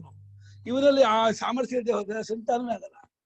ಯಾರಲ್ಲಿ ತುಂಬಾ ಪುರುಷ ಶಕ್ತಿ ಜಾಸ್ತಿ ಇರುತ್ತೋ ಆತನ ಬೇಗ ಅದನ್ನ ಇದ್ ಮಾಡ್ಕೋತಾನೆ. ಇವನಲ್ಲಿ ಸ್ಟಾಮಿನಾ ಇಲ್ಲ, ಶಕ್ತಿ ಇಲ್ಲ ಅಂದ್ರೆ ಹೋಗೋದು ಸತ್ತೋಗ್ಬಿಡುತ್ತೆ. ಅದು ಮುಟ್ಟೋ ಹೊತ್ತಿಗೆ ಆ ಗರ್ಭಾಶಯಕ್ಕೆ ಹೋಗ್ಬೇಕಲ್ಲ, ಅದಕ್ಕೇನೋ ಒಂದು ಎಷ್ಟೋ ಸೆಂಟಿಮೀಟರ್ ಇರುತ್ತಲ್ಲ, ಆಗ ಹೋಗೋದು ಸತ್ತೋಗ್ಬಿಡುತ್ತೆ. ಅದು ಈಜ್ಕೊಂಡು ಹೋಗಿ ಟ್ರೈ ಮಾಡುತ್ತೆ. ಅದು ಇವನು ಫೋರ್ಸ್ ಜೋರ ಇರುತ್ತಲ್ಲ, ಇವನು ಫೋರ್ಸ್ ಆಗಿ ಬಿಟ್ಟ ಅಂದ್ರೆ ಫಸ್ಟ್ ಟೈಮೇ ಕ್ಯಾರಿ ಆಯ್ತು ಗೊತ್ತು. ಫಸ್ಟ್ ಅಟೆಂಪ್ಟೇ ಪಾಸ್. ಫಸ್ಟ್ ಅಟೆಂಪ್ಟ್ ಪಾಸ್ ಆಗಿ ಆಗಲೇ ಅದಕ್ಕೆ ಗರ್ಭಧಾರಣೆ ಆಗತ್ತೆ. ಅದು ಮೊದಲನೇ ಜನ್ಮ ಅಂತ ಅನ್ಸ್ಕೊಳತ್ತೆ. ಪ್ರಥಮ ಜನ್ಮ ಉಂಟಾಯ್ತು ಪ್ರತ್ಯೇಕ. ಅಯಮೇವ ಅವಿದ್ಯಾ ಕಾಮ ಕರ್ಮಾಭಿಮಾನವಾನ್ ಯಜ್ಞಾದಿ ಕರ್ಮ ಕೃತ್ವಾ ತಸ್ಮಾನ್ ಲೋಕ ಧೂಮಾದಿಕ್ರಮೇಣ ಚಂದಮ ಸಂಪ್ರಾಪ್ಯ ಕ್ಷೀಣಕರ್ಮ ವೃಷ್ಟ್ಯಾದಿಕ್ರಮೇಣ ಇಮಂ ಲೋಕಂ ಪ್ರಾಪ್ಯ ಅನ್ನಭೂತಃ ಪುರುಷಾಗ್ನೋ ಹುತಃ. ಪಂಚಾಗ್ನಿ ವಿದ್ಯೆಯನ್ನು ಸಮರೈಸ್ ಮಾಡ್ತಾ ಇದ್ದಾರೆ ಭಾಷಿಕಾರರು. ಪಂಚಾಗ್ನಿ ವಿದ್ಯೆಯಲ್ಲಿ ಏನೇನು ಹೇಳಿದ್ರು, ಇವನೇ ಒಂದ್ಸಲ ಇವನು 30-40 ವರ್ಷ ಅಗ್ನಿಹೋತ್ರ ಮಾಡಿ ಇದರಿಂದ ಅವನು ಚಂದ್ರಮಂಡಲ ಹತ್ಕೊಂಡಿದ್ದ. ಅಲ್ಲಿವರೆಗೂ ಅವನು ವಿದ್ಯಾ ಕಾಮಕರ್ಮ ಇದ್ದೇ ಇದೆ. ಕರ್ಮ ಮಾಡುವಾಗಲೂ ಹೋಗುವಾಗಲೂ ಚಂದ್ರಮಂಡಲದಲ್ಲಿ ಇದ್ದಾಗಲೂ ಅಲ್ಲಿ ಭೋಗ ಅನುಭವಿಸುವಾಗಲೂ ಅವಿದ್ಯಾ ಕಾಮಕರ್ಮ ಅನ್ನೋದು ಕಾಮನವನಿಗೆ. ಅವಿದ್ಯಾ ಕಾಮಕರ್ಮಾದಿ ಅಭಿಮಾನ ಉಳ್ಳವನಾಗಿರುವ ಈ ಪುರುಷನು, ಈ ಮನುಷ್ಯನು ಇಲ್ಲಿದ್ದಾಗ ಚೆನ್ನಾಗಿ ಯಜ್ಞಾಗಾದಿ ಮಾಡ್ತಾನೆ. ಪ್ರತಿ ಅಮಾವಾಸ್ಯೆ ಪೂರ್ಣಿಮೆ ಶ್ರೇಷ್ಠ ಪೂರ್ಣಿಮಾ ಷಷ್ಠಿ ನಿತ್ಯ ಅಗ್ನಿಹೋತ್ರ ಉಪಾಸನಾ ವೈಷ್ಣವ ವೇದ ಅಧ್ಯಯನ ಏನೇನೇನು ಗೃಹಸ್ಥಾಶ್ರಮಿ ಕರ್ಮ ಇದೆಯೋ ಎಲ್ಲವನ್ನೂ ಶ್ರದ್ಧೆಯಿಂದ ಭಕ್ತಿಯಿಂದ ಬಹಳ ಇದಾಗಿ ಮಾಡ್ತಾ ಇರ್ತಾರೆ. ಮಾಡ್ತಾ ಮಾಡ್ತಾ ಮಾಡ್ತಾ ಯಾವತ್ತು ವಯಸ್ಸನ್ನು ಹೋಗ್ತಾರಲ್ಲ ಅವಾಗ ಈ ಲೋಕದಿಂದ ಧೂಮ ಮಾರ್ಗ. ಧೂಮ ಅಂದ್ರೆ ಇದು ಅಭಿಮಾನಿ ದೇವತೆ, ಬರೀ ಹೊಗೆ ಅಲ್ಲ. ಧೂಮೋ ರಾತ್ರಿ ತಥಾಕೃಷ್ಣ ಷಣ್ಮಾಸ ದಕ್ಷಿಣಾಯನ. ಧೂಮ ಅಂದ್ರೆ ಹೊಗೆ ಆದ್ರೂ ಆ ಹೊಗೆ ಅಭಿಮಾನಿ ದೇವತೆ, ದಕ್ಷಿಣಾಯನ ಅಭಿಮಾನಿ ದೇವತೆ, ಕೃಷ್ಣ ಪಕ್ಷ ಅಭಿಮಾನಿ ದೇವತೆ. ಆಮೇಲೆ ಅಲ್ಲಿಂದ ಚಂದ್ರಮಂಡಲಕ್ಕೆ ಹೋಗ್ತಾನೆ. ಧೂಮಾದಿ ಮಾರ್ಗದಿಂದ ಚಂದ್ರಮಂಡಲಕ್ಕೆ ಹತ್ಕೊಂಡು ಅಲ್ಲಿ ಎಷ್ಟೋ ಸಾವಿರಾರು ವರ್ಷ ಕಾಲ ದಿವ್ಯವಾದ ಭೋಗಗಳನ್ನೆಲ್ಲ ಅನುಭವಿಸಿ ಕ್ಷೀಣಕರ್ಮ ಕ್ಷೀಣಾನಿ ಕರ್ಮಾಣಿ ಯಸ್ಯ ಸಹ ಎಲ್ಲಾ ಕರ್ಮವನ್ನು ಮುಗಿಸ್ಬಿಡ್ತಾನೆ. ಮುಗಿಸ್ಬಿಟ್ಮೇಲೆ ಅಲ್ಲಿಂದ ಆ ಶರೀರ ಅಮ್ಮಯ್ಯ ಶರೀರ ಕರಬಿಡುತ್ತೆ. ಕರಬಿಟ್ಟು ಅದು ಮೇಘಕ್ಕೆ ಬೀಳುತ್ತೆ, ಮೋಡಕ್ಕೆ ಬೀಳುತ್ತೆ. ಮೋಡಕ್ಕೆ ಬಿದ್ಮೇಲೆ ಆ ವೃಷ್ಟಿ ರೂಪದಲ್ಲಿ ಬೆಳಿತಾನೆ ಕೆಳಗೆ. ಅಲ್ಲಲ್ಲ, ಪಂಚಾಗ್ನಿ ವಿದ್ಯೆಯನ್ನು ಅನುವಾದ ಮಾಡ್ಕೊಂಡು ಇಲ್ಲಿ ಹೇಗ್ ಬಂದ ಅಂತ ಹೇಳ್ಬೇಕಲ್ಲ. ರೇತಸ್ಸಾಗಿ ಹೇಗಾದ ಅವನು? ರೇತಸ್ಸಿ ಬಂದಕ್ಕೆ ಕಾರಣ ಏನು? ಎಲ್ಲಿ ರೇತಸ್ಸಿಗೆ ಎಲ್ಲಿಂದ ಬಂದ ಅವನು? ಸುಮ್ಮನೆ ಅಲ್ಲೇ ದೇಹದಲ್ಲೇ ಸ್ವಭಾವ ರೇತಸ್ ಹುಟ್ಟಾಯ್ತೋ ಅವನು ಇಲ್ಲ ಸುತ್ಕೊಂಡ್ಬಂದ ಅಂತ ಹೇಳ್ಬೇಕು. ರೇತಸ್ಸಾಗಿ ಹುಟ್ಟೋದಕ್ಕೆ ಅವನ ಹಿಂದಿನ ಅವನ ಚರಿತ್ರೆ ಹೇಳ್ಬೇಕು. ಹಿಂದಿನ ಚರಿತ್ರೆ ಇಷ್ಟಿದೆ, ಅಷ್ಟಾಗ್ಬಿಟ್ಟು ಅವನು ರೇತಸ್ಸಾಗಿ ಹುಟ್ಟಿದವನು ಅಂತ ಹೇಳ್ಬೇಕು. ಈಗ ರೇತೋಭಾವ ಬರೋದಕ್ಕೆ ಅನ್ನದಿಂದ ಬರ್ಬೇಕು, ಅನ್ನಕ್ಕೆ ಬರೋದಕ್ಕೆ ಧಾನ್ಯಕ್ಕೆ ಬರ್ಬೇಕು, ಧಾನ್ಯಕ್ಕೆ ಬರೋದಕ್ಕೆ ಮಳೆಯಿಂದ ಬರ್ಬೇಕು, ನೀರಿನ ಬರ್ಬೇಕು, ನೀರು ಮಳೆಯಿಂದ ಬರ್ಬೇಕು. ಮಳೆಗೆ ಎಲ್ಲಿಂದ ಬಂದಿದ್ದ? ಚಂದ್ರಮಂಡಲದಿಂದ ಬಂದಿದ್ದ. ಚಂದ್ರಮಂಡಲದಿಂದ ಮಳೆಗೆ ಬಿದ್ದು, ಮಳೆಯಿಂದ ಭೂಮಿಗೆ ಬಿದ್ದು, ಭೂಮಿಯಿಂದ ಸಸ್ಯ ಸೇರ್ಕೊಂಡು ಅನ್ನ ಹಣ್ಣಾಗಿ ಆಮೇಲೆ ತಂದೆಯ ಹೊಟ್ಟೆ ಹೋಗಿ ಆ ರೇತು ರೂಪ ಪರಿಣಾಮ ಆಮೇಲೆ ತಾಯಿ ಹೊಟ್ಟೆ ಹೋಗಿ ಆಮೇಲೆ ಬರ್ತಾನೆ. ಎಲ್ಲ ನಲ್ಲಿ ಇದ್ದಾಗೆ, ಅಷ್ಟು ನಲ್ಲಿ. ಯಾವುದು ಉಪಾದಾನ ಕಾರಣ ಅಲ್ಲ, ಎಲ್ಲ ನಿಮಿತ್ತ ಕಾರಣವೇ. ಉಪಾದಾನ ಕಾರಣ ಪಂಚಭೂತ, ಅದು ಜೀವನಿಗೆ ಮಾತ್ರ ಉಪಾದಾನ ಕಾರಣವೂ ಇಲ್ಲ, ನಿಮಿತ್ತ ಕಾರಣವೂ ಇಲ್ಲ. ಜೀವೋ ನಾತ್ಮಾಶ್ವತೆ ನಿತ್ಯತ್ವಾಚ್ಯತ ಬ್ರಾಹ್ಮಣ ಉತ್ಪತ್ತಿಯೂ ಇಲ್ಲ, ಅವನು ನಾಶವೂ ಇಲ್ಲ ಅವನಿಗೆ. ಜೀವಾಪೇ ತುಂಬ ಇದು ಸರ್ವ ಮ್ರಿಯತೆ ನ ಜೀವೋ ಮ್ರಿಯತೆ. ಜೀವನಿಗೆ ಹುಟ್ಟು ಇಲ್ಲ, ಸಾವು ಇಲ್ಲ, ಅವನು ಇದಾಗಲ್ಲ. ಅವನು ಸಾಕ್ಷಾತ್ ಪರಮೇಶ್ವರನೇ ಅವನು. ಧೂಮಾದಿಕ್ರಮದಿಂದ ಚಂದ್ರಮಂಡಲಕ್ಕೆ ಹತ್ಕೊಂಡವನು ಆಮೇಲೆ ಅಲ್ಲಿ ಭೋಗವನ್ನು ಅನುಭವಿಸಿ ಕರ್ಮವಲ್ಲ ಮುಗಿಸಿದ ಮೇಲೆ ಮಳೆಯ ಮುಂತಾದ ಕ್ರಮದಿಂದ ಈ ಲೋಕಕ್ಕೆ ಬಿದ್ದು ಇಲ್ಲಿ ಅನ್ನವಾಗಿ, ಅನ್ನ ಎಲ್ಲವೂ ತಿನ್ನುವುದಲ್ಲ ಅನ್ನ, ತರಕಾರಿ ಹೌದು, ಧಾನ್ಯವೂ ಹೌದು, ಹಣ್ಣು ಹಂಪಲು ಹೌದು, ಏನೋ ಆ ಕ್ರಮದಿಂದ ಬಂದು ಪುರುಷಾಗ್ನಿಯಲ್ಲಿ ಹೋಮ ಮಾಡಿದೆ. ಅದು ಇವನು ತಿಂದೆ ಅಂತ ಅಂದ್ಕೊಂಡು ಕೂಡ ಅದು ಆಹುತಿಯೇ. ಇದರಲ್ಲಿ ಪ್ರಕರಣದಲ್ಲಿ ಹೃದಯ ಕಾರ್ಪತ್ಯ ಮನೋನ್ನ ಹರಿಪಜನ ಹಾಸ್ಯ ಮಾಹಮನೀಯ ತಜ್ಜದ್ಭಕ್ತಂ ಪ್ರಥಮಾಗಚ್ಚೆ ತಾಂಜುಹುಯ ಪ್ರಾಣಾಯ ಸ್ವಾಹೇತಿ ಅಂತ ಅದು ಅಗ್ನಿಹೋತ್ರ ಕಲ್ಪನೆ ಹೇಳಿದೆ. ಊಟ ಮಾಡುವಾಗ ಇದನ್ನ ಅಗ್ನಿಹೋತ್ರ ನಡೀತಾ ಇದೆ, ಭಾವನೆ ಮಾಡ್ಬೇಕಂತೆ.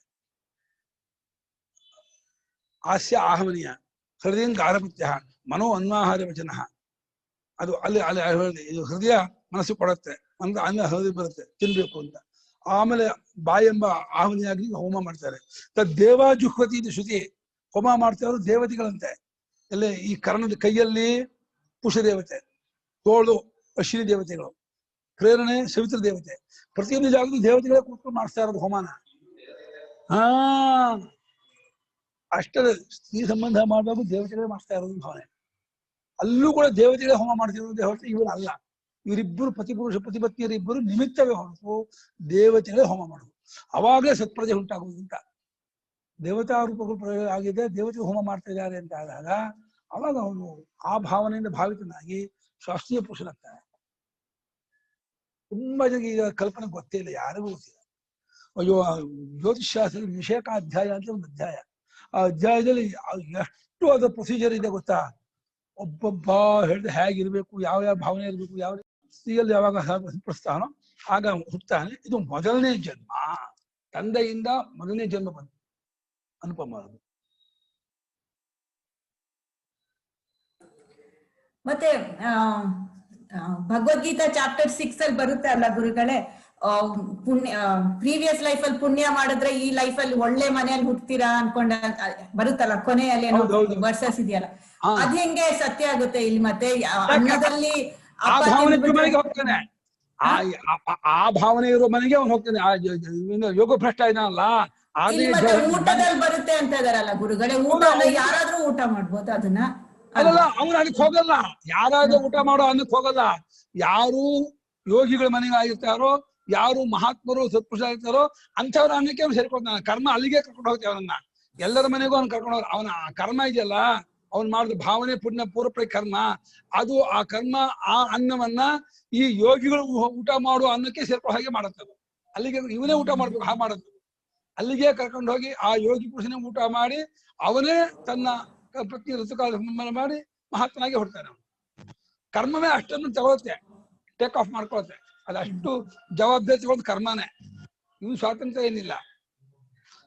ದೇಹ ಬಿಟ್ಟ ಮೇಲೆ ಆ ಕರ್ಮ ಎಲ್ಲಿ ಹೋಗ್ಬೇಕು, ಅಕಸ್ಮಾತ್ ಒಬ್ಬ ವಿದೇಶದ ಅಮೆರಿಕಾದವನು ಭಾರಿ ಭಕ್ತ ಪುಣ್ಯಾತ್ಮ ಮಹಾತ್ಮನಾಗಿದ್ದಾನೆ ಇಟ್ಕೊಳ್ಳಿ, ಅವನೇನೋ ಭಾರತ ದೇಶದಲ್ಲಿ ಬ್ರಾಹ್ಮಣನಾಗಿ ಉತ್ತಮವಾಗಿ ಕುಡಿದು ಹುಟ್ಟಬೇಕು ಅಂತಿದ್ರೆ ಆ ಕರ್ಮ ಏನ್ ಮಾಡುತ್ತೆ, ಸತ್ಕೊಳ್ಳೇನೆ ಅವನ ಮೇಘಕ್ಕೆ ಕರ್ಕೊಂಡೋಗಿ ಸೂರ್ಯರಶ್ಮಿಯಿಂದ ಮೇಘಕ್ಕೆ ಹೋಗಿ ರಶ್ಮಿ ಮೂಲಕ ಹೋಗ್ತಾನೆ. ಅಲ್ಲಿ ಮೇಘವನ್ನ ಆಶ್ರಯಿಸಿ ಮೋಡವನ್ನು ಆಶ್ರಯಿಸ್ಕೊಂಡು ಅಲ್ಲಿ ನೀರಲ್ಲಿದ್ದು ಆ ಇದನ್ನ ಆ ಗಾಳಿ ಆ ಮೋಡ ಹೊತ್ಕೊಂಡ್ ಬರುತ್ತೆ, ಈ ಭಾರತದಲ್ಲಿ ಸುರಿಸುತ್ತೆ. ಅಥವಾ ಅಲ್ಲೇ ಸುತ್ತರು ಅಲ್ಲಿ ಆಹಾರ ಆದ್ರೂ ಆ ಆಹಾರ ರಫ್ತಾಗುತ್ತೆ. ಹೇಗಲ್ಲಬಹುದು, ಅಕಸ್ಮಾತ್ ಅಲ್ಲೇ ಹುಟ್ಟಿದ್ರು ಯಾರ ಮನೆ ಹುಟ್ಟಬೇಕು ಅಂತ ಆಗಿರುತ್ತೋ ಆಹಾರ ಇಲ್ಲಿ ರಫ್ತಾಗಿ ಅದರಲ್ಲೂ ಅವ್ರ ಮನೆಗೆ ಹೋಗುವಂಗೆ ಮಾಡುತ್ತೆ ಕರ್ಮ. ಆ ಅಕ್ಕಿ, ಆ ಬೇಳೆ, ಆ ತರಕಾರಿ ಅಥವಾ ಆ ಹಣ್ಣು ಯಾರ ಮೇಲೆ ಹುಟ್ಟಬೇಕು ಅಲ್ಲಿಗೆ ಹೋಗೋಂಗ್ ಮಾಡಿ, ಅವನಿರೋ ಜಾಗ ಅವನೇ ಆ ಟೈಮ್ ತಿನ್ನೋ ಹಂಗ್ ಮಾಡಿ ಎಷ್ಟು ಮಾಡುತ್ತೆ ಅಂದ್ರೆ.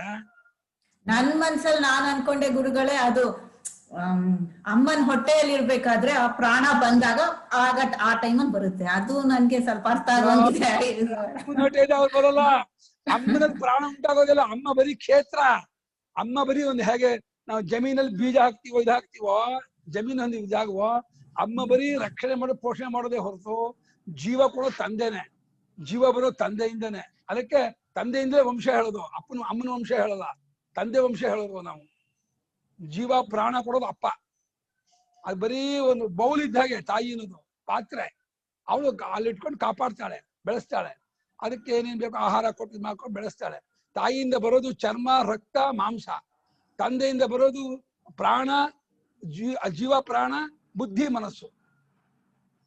ಮೂಳೆ ಇದು ಬರುತ್ತೆ ಸ್ಥಿತಿಯಲ್ಲಿ. ಸಪ್ತಧಾತುವಿൽ 3 ಮೂಳೆ, ಅಪ್ಪಂದು 3 ಅಪ್ಪಂದು, ಮನಸ್ಸು, ಪ್ರಾಣ, ಅಪ್ಪಂದು. ಅಪ್ಪ ಕೊಡೋದು ಅಂತ. ತಂದೆ ಸ್ಥಾನ ತುಂಬಾ ದೊಡ್ಡದು. ಶಾಸ್ತ್ರ ಪ್ರಕಾರವಾಗಿ ತಾಯಿ ಇದಲ್ಲ, ಅದು ಕ್ಷೇತ್ರ ಬೆಳೆಯಕ್ಕೆ ಆಗಲ್ಲ, ಅದು ನಿಜ. ಆದ್ರೆ ಜೀವ ಕೊಟ್ಟವನೇ ತಂದೆ. ಜೀವ ಕೊಟ್ಟವನ ತಂದೆ. ಆದ್ರಿಂದ ತಂದೆ ಇದಕ್ಕೆ ಅದೇ ಗೊತ್ತಾದವರು ಅದು ಅಮ್ಮನ ಹೊಟ್ಟೆ ಒಳಗಿದ್ದ ಪ್ರಾಣ ಇದು ಬಂದ್ಬಿಡುತ್ತೆ ಅಂತ ಇದ್ದಾರೆ ಅವರು. ಹಂಗಾಗಲ್ಲ. ಅಮ್ಮನ ಹೊಟ್ಟೆ ಹೋದ್ಮೇಲೆ ಪ್ರಾಣ ಬರಲ್ಲ. ಪ್ರಾಣ ರೇತಸಲೇ ಇರುತ್ತೆ. ಈ ಅಪ್ಪನ ರೇತಸಲ್ಲೇ ಪ್ರಾಣ, ಜೀವ ಎಲ್ಲ ಅಲ್ಲೇ ಕೂತಿರ್ತಾರೆ. ಅಲ್ಲಿಂದ ಹೋಗುದು. ಅವ್ರು ಕೇಳ್ತಿದ್ದಾರೆ ಪ್ರೇಮ್ ಕೇಳಿಮ್ಮ.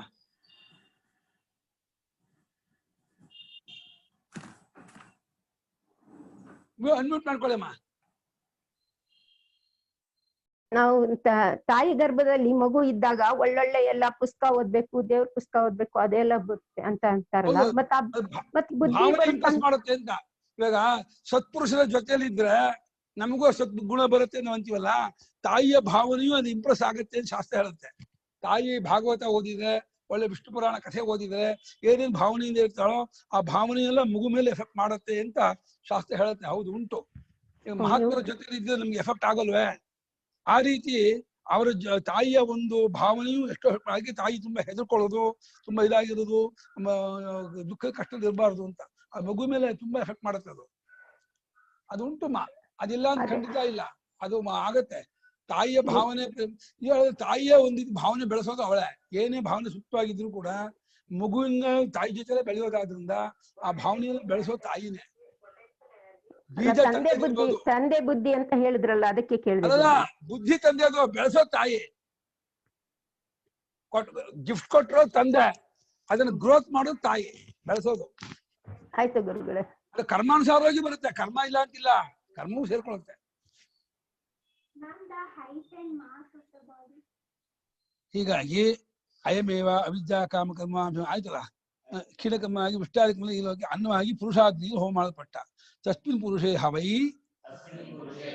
ಅಯಂ ಸಂಸಾರಿ ರಸಾದಿಕ್ರಮೇಣ ಆದಿತಃ ಪ್ರಥಮತೋ ರೇತೋ ರೂಪೇಣ ಗರ್ಭೋ ಭವತಿ ಇತ್ಯೇತದಾಹ ತದೇತತ್ ಪುರುಷೇ ರೇತಃ ತೇನ ರೂಪೇಣ ಇತಿ. ಆ ಪುರುಷನಲ್ಲಿ ಈ ಸಂಸಾರಿ ಹುಟ್ಟಬೇಕಾದ ಸಂಸಾರಿಯು ರಸಾದಿಕ್ರಮದಿಂದ, ಅಂದ್ರೆ ತಾಯಿ ತಂದೆಯ ಅನ್ನದ ಮೂಲಕ ಹೋಗಿ ಆ ಅನ್ನ, ರಸ, ರಕ್ತ, ಬೇರೆ ಈ ಸಪ್ತಧಾತು ಇದೆಯಲ್ಲ, ಹಾಗಾಗಿ ಅದು ಸೂಕ್ಷ್ಮ ರೇತಸಾಗ್ತದೆ. ಸಪ್ತಮೋ ಧಾತು ರೇತಃ, ನೇರಾಗಿ ರೇತಸಾಗ್ಬಿಡೋದು. ಅದು ಆ ಅನ್ನ ರಸಾದಿಕ್ರಮದಿಂದ ಬದಲಾವಣೆ ಆಗ್ತಾ ಆಗ್ತಾ ಆಗ್ತಾ ಆಗ್ತಾ ಸಪ್ತಮ ಧಾತು ಇದೆಯಲ್ಲ, ಅದು ಪಟ್ಟಿ ಮಾಡ್ತಾರ, ಸಣ್ಣ ಕೊಟ್ಟಿರ್ಬೇಕು ರಸಾದಿಕ್ರಮಕ್ಕೆ. ಇದಕ್ಕೆ ಅನ್ನ, ರಸ, ಇದು ಅಸ್ಥಿ, ಮಜ್ಜ, ಹೀಗೆ ಒಂದೊಂದು ಆಗಿ ಮಜ್ಜೆಯಿಂದ ರೇತಸ್ಸಾಗತ್ತೆ. ಹಾಗ ಬಹಳ ಸೂಕ್ಷ್ಮಾಂಶ ಅದು. ಒಂದು ಹನಿ ಇದೆಯಲ್ಲ ರೇತಸ್ಸು, ಅದು ಒಂದು ಹನಿ ದೇಹದ ಎಷ್ಟು ಇದರಿಂದ ಬೆಳೆದಿರುತ್ತೆ ಅಂದ್ರೆ ತುಂಬಾ ದಿವಸ ತಗೊಂಡು ಶಕ್ತಿ ತಗೊಂಡಿರುತ್ತೆ. ಈಗ ವೇಸ್ಟ್ ಮಾಡಬಾರ್ದು, ಅದನ್ನ ವೃಥಾ ಕಳಿಸ್ಬಾರ್ದು ಅಂತ. ಅದು ತಯಾರಾಗಿ ಎಷ್ಟು ಇದೋ ಶಕ್ತಿ ತಗೊಂಡಿರುತ್ತೆ ಗೊತ್ತಾ. ಅದು ಯಾವ ಕಾರಣಕ್ಕೂ ವ್ಯರ್ಥವಾದ ರೇತಸ್ಸನ್ನು ಮಾಡಬಾರ್ದು ಅಂತ ಶಾಸ್ತ್ರ ಹೇಳುತ್ತೆ. ಅದು ಅದನ್ನು ಧಾರಣೆ ಮಾಡ್ಕೊಂಡ್ರೆ ಬ್ರಹ್ಮಚರ್ಯ ಜಾಸ್ತಿ ಆದಷ್ಟು ವಿವೇಕ, ಪ್ರಜ್ಞಾ, ಬುದ್ಧಿ ಜಾಸ್ತಿ ಬರುತ್ತೆ. ಅದು ಮನಸ್ಸ ಬುದ್ಧಿಯ ಕನ್ನಡ ಇದಾಗ್ಬಿಡುತ್ತೆ ಹಂಗೆ ಧಾರಣೆ ಮಾಡ್ಕೊಂಡ್ರೆ. ಅಷ್ಟು ಬಿಟ್ಕೊಂಡ ಅಂದ್ರೆ ಮನಸ್ಸು ವೀಕ್ ಆಗುತ್ತೆ, ದುರ್ಬಲ ಆಗುತ್ತೆ ದೇಹ. ಅತಿಯಾದ ಭೋಗಾಸಕ್ತನಿಗೆ ದೇಹ ಬೇಗ ಕೆಟ್ಟ ಹೋಗುತ್ತೆ, ದುರ್ಬಲ ಆಗುತ್ತೆ, ಮನಸ್ಸು ವೀಕ್ ಆಗುತ್ತೆ, ದೇಹ ದುರ್ಬಲ ಆಗುತ್ತೆ. ಎಷ್ಟೆಷ್ಟು ಬ್ರಹ್ಮಚರ್ಯ ಉಳಿಸ್ಕೋತಾನೋ ಅಷ್ಟು ಚೆನ್ನಾಗಿರ್ತಾನೋ. ಹಾಗಾಗಿ ರಸಾದಿಕ್ರಮದಿಂದ ಉಂಟಾಗಿ ಇದು ಮಟ್ಟದಲ್ಲಿ ಆಗಿ ತಂದೆಯ ಗರ್ಭವಾನ್, ಅವಳು ಗರ್ಭಿಣಿ, ಇವನು ಗರ್ಭವಾನ್, ಇವನು ಗರ್ಭವಂತ, ಇವನಲ್ಲೂ ಗರ್ಭ ಇದೆ, ಇವನೇ ಮೊದಲನೇ ಗರ್ಭವಂತ. ಆಮೇಲೆ ತಾಯಿ ಗರ್ಭಿಣಿ ಆಗ್ತಾಳೆ, ಆಮೇಲೆ ಅವನು ಹುಡ್ತಾಳೆ. ಈ ರೇತವ ರೂಪವಾಗಿ ಹುಡ್ತಾರಲ್ಲ, ಅದು ಗರ್ಭವಾಗಿ ಆಗುತ್ತೆ ಎಂಬುದನ್ನು ಶ್ರುತಿ ಹೇಳುತ್ತೆ.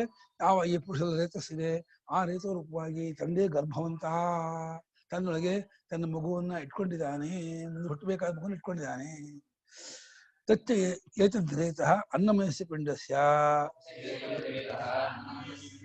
ಸರ್ವೇಭ್ಯೋ ಅಂಗೇಭ್ಯ ಅವಯವೇಭ್ಯ ರಸಾದಿಲಕ್ಷಣೇಭ್ಯ ತೇಜಃ ಸಾರರೂಪಂ ಶರೀರಸ್ಯ ಸಂಭೂತಂ ಪರಿನಿಷ್ಪನ್ನಂ ತತ್ಪುರುಷಸ್ಯ ಆತ್ಮಭೂತತ್ವಾದ್ ಆತ್ಮ. ಆ ರೇತಸ್ಸು ಅನ್ನಮಯನಾಗಿರುವ ಈ ಶರೀರ ಪಿಂಡ ಇದೆಯಲ್ಲ, ಅನ್ನವಿಕಾರವಾಗಿರುವ ತಂದೆ ಶರೀರ ಇದೆಯಲ್ಲ, ಆ ತಂದೆ ಶರೀರದ ಎಲ್ಲಾ ಅಂಗಗಳಿಂದಲೂ, ಕಣ್ಣು, ಕಿವಿ, ಮೂಗು, ಬಾಯಿ, ಆ ಅಂಗುಷ್ಠದಿಂದ ತಲೆಯವರೆಗೂ ಎಲ್ಲಾ ಅವಯವ, ಎಲ್ಲಾ ಭಾಗ, ಎಲ್ಲದಿಂದಲೂ ಸೂಕ್ಷ್ಮಾಂಶವನ್ನ ಎಳ್ಕೊಂಡು ಅದು ಉಂಟಾಗಿರುತ್ತೆ. ಏನು ಅದು ಆ ಪ್ರೊಸೀಜರ್ ಹೇಗಪ್ಪ, ಎಲ್ಲಿ ಉಂಟಾಗುತ್ತೆ ಫಸ್ಟ್ ಅಂತ ಗೊತ್ತಾಗಪ್ಪ. ಅನ್ನ ತಿನ್ನೋದೊಂದು ಕಾರಣಕ್ಕೆ ಹೊರತು ಆ ರಕ್ತಾದಿ ಕ್ರಮದಿಂದ ಮಾರ್ಪಾಡಾಗೋದು, ಆಮೇಲೆ ರಕ್ತೋತ್ಪತ್ತಿ ಆಗೋದು ಮೂಳೆಯಿಂದ ಅಂತೆ. ಮೂಳೆ ಸಣ್ಣ ಹೊಸರತ್ತೆ ರಕ್ತೋತ್ಪತ್ತಿ ಆಮೇಲೆ ಆ ರಕ್ತದಲ್ಲಿ ಸೂಕ್ಷ್ಮಾಂಶ ಮತ್ತೆ ಹೋಗುತ್ತೆ ಮಾಂಸವಾಗಿ, ಅಲ್ಲ ಮೇಧಸ್ಸು, ಆಮ ಶುಕ್ರ. ಯಾವ ಈ ಪುರುಷನಲ್ಲಿ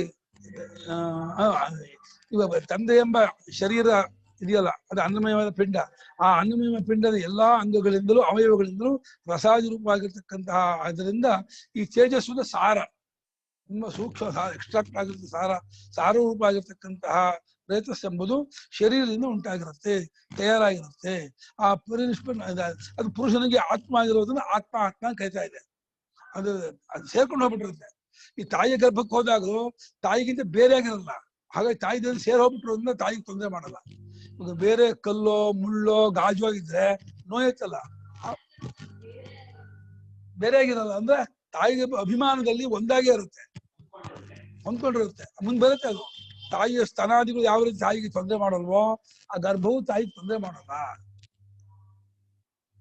ಅದು ಶಾರೀರಿಕ ಅಂದ್ರೆ ಅಭಿಮಾನಿ ಬೆಳೆಯುತ್ತೆ. ಅದ್ ಮುಂದೆ ಹೊರಗೆ ಬಿಟ್ಕೊಂಡ್ ಬರುತ್ತೆ. ತಾಯಿ ಸೇರ್ಕೊಂಡಿರತ್ತೆ, ತಾಯಿ ಇದಾಗಿರಲ್ಲ.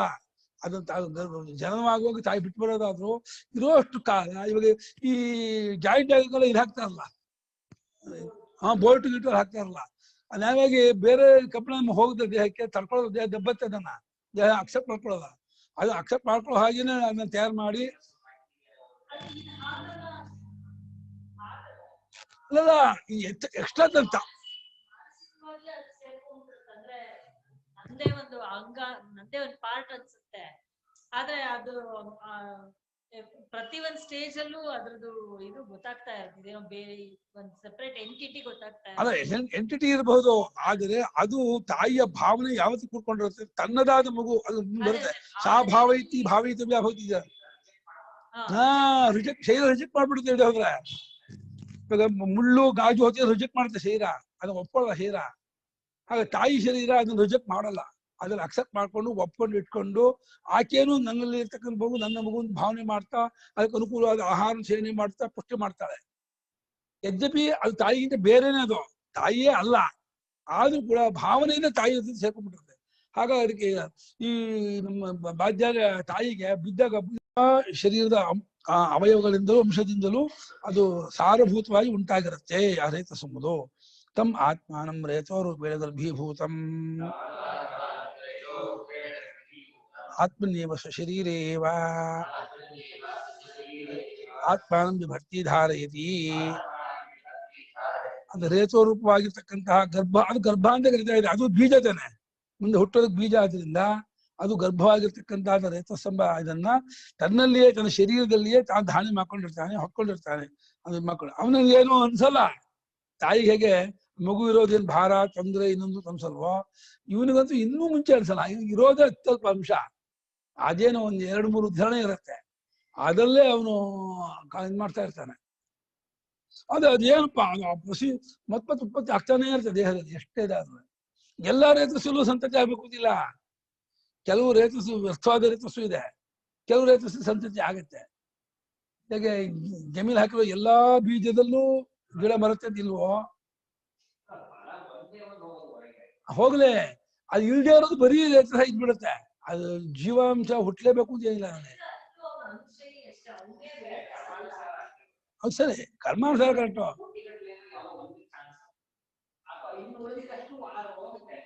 ಹೌದು, ಅದ ಸರಿ. ಚಾನ್ಸ್ 1-2 ಇರುತ್ತೆ. ಟ್ವಿಂಕ್ಸ್ ಆಗುವಾಗ 2 ಆಗುತ್ತೆ, 3 ಆಗುತ್ತೆ ಕೆಲವು ಸಲ, ಅಷ್ಟೇ, ಜಾಸ್ತಿ ಎಲ್ಲ ಆಗಲ್ಲ. ಅದು ಪರಸ್ಪರ ಘರ್ಷಣೆ ಮಾಡಲ್ಲ. 2 ಆದ್ರೂ 3 ಆದ್ರೂ ಅದಕ್ಕೆ ಚಿಕ್ಕಾಟದ ಅಲ್ಲ. ಅದು ತಾಯಿ ಸ್ವಲ್ಪ ಕಷ್ಟ ಆಗುತ್ತೆ 2-3 ಧಾರಣೆ ಮಾಡ್ಕೊಳ್ಳೋದು. ಆದ್ರೆ ಅಲ್ಲಿ ಪರಸ್ಪರ ಘರ್ಷಣೆ ಇರಲ್ಲ. ತನ್ನ ಶರೀರದಲ್ಲಿಯೇ ಧಾರಣೆ ಮಾಡ್ಕೊಂಡಿರ್ತಾನೆ, ಹೊತ್ಕೊಂಡಿರ್ತಾನೆ. ನನ್ನ ಮಗು ನನ್ನಲ್ಲಿದ್ದಾನೆ ಅಂತ ಅಂದ್ಕೊಂಡಿರ್ತಾನೆ. ಓ, ನಮ್ಮ ತಮಾಷೆ ಮಾಡಿದ್ರೆ 3 ದಿನ ತಮಾಷೆ. ಓ ಮೀಸೆ ಎಷ್ಟಿನ ಕಾಲೇ ಭಾರ್ಯ ಋತುಮತಿ ತಸ್ಯಾಂ ಜೋಷಾಗ್ನು ಸ್ತ್ರೀಯಾಂ ಸಿಂಚತಿ ಉಪಗಚ್ಚನ್ನ. ಆ ರೇತಸ್ಸನ್ನು ಯಾವಾಗ ತನ್ನ ಹೆಂಡತಿ ಋತುಮತಿ ಆಗ್ತಾಳು, ಋತುಮತಿ ಅಂದ್ರೆ ಆ 4 ದಿವಸ ಅಲ್ಲ, ಋತುಮತಿ ಆಗಿ ಅಲ್ಲಿಂದ 16 ದಿವಸ ಆ ಪೀರಿಯಡ್ ಲೆಕ್ಕ ಮಾಡಿದ್ದಾರೆ. ಆ ಸಂದರ್ಭದಲ್ಲಿ ಸಂಬಂಧ ಮಾಡಲೇಬಾರ್ದು, ತುಂಬಾ ಶಾಸ್ತ್ರ ನಿಷೇಧ ಮಾಡಿದ್ದಾರೆ. ಅದು ಹೇಳ್ತಾರಲ್ಲ, ಎಸ್ತೋ ಜಾಯತೆ ಸೋಭಿಶಸ್ತೋ ತಸ್ಯೇಸ್ತೇನೋ ಯಾಂ ಪರಾಜಿ ತಸ್ಯೇಹಿ ಅಪಗಲ್ಭೋಯಾಸ್ತಾಮಾರುಕೋ ಕವಡೆ ನಿಂದೆ ಮಾಡಿದೆ. ಆ ಹೊರಗಾಗಿದ್ದ ಪತ್ನಿ ಹೊರಗಾಗಿದ್ದಾಗ ಸಂಬಂಧ ಮಾಡಿದ್ರೆ ಶಾಸ್ತ್ರ ನಿಂದೆ ಮಾಡೋದು ಅಷ್ಟಿಷ್ಟ ಅಲ್ವೇ ಅಲ್ಲ. ಯಾವ ಕಾರಣಕ್ಕೂ ನ ಸಂವದೇತ ನ ಸಹಾಸೀತ ನಾಸ್ಯ ಅನ್ನ ಮಧ್ಯಾದಿ 3. ಆಕೆ ಮಾಡಿ ಅನ್ನ ತಿನ್ಬೇಡ, ಆ ಜೊತೆ ಕೂತ್ಕೋಬೇಡ, ನೀವು ಮಾತು ಆಡಿಸ್ಬೇಡ, ವ್ರತ ಅದು. ತಿಸ್ರೋ ರಾತ್ರಿ ವಸಂತರೆ ಅಂಜಲಿನ ಬಾಬುಬೇದ ಕರ್ವೇಣ ಮಾಪಾತ್ರೇಣ ಪ್ರಜಾಯಿ ಗೋಪಿ. ಸತ್ಪ್ರಜೆ ಆಗ್ಬೇಕು ಅಂತಿದ್ರೆ ಆ ವ್ರತ ನಿಮ್ಮ ಇಟ್ಕೋ, ನಿಮ್ಮ ಇದಾಗ್ತಾರೆ ಅಂತ ಹೇಳಿ ತುಂಬಾ ಶಾಸ್ತ್ರ ಹೇಳುತ್ತೆ.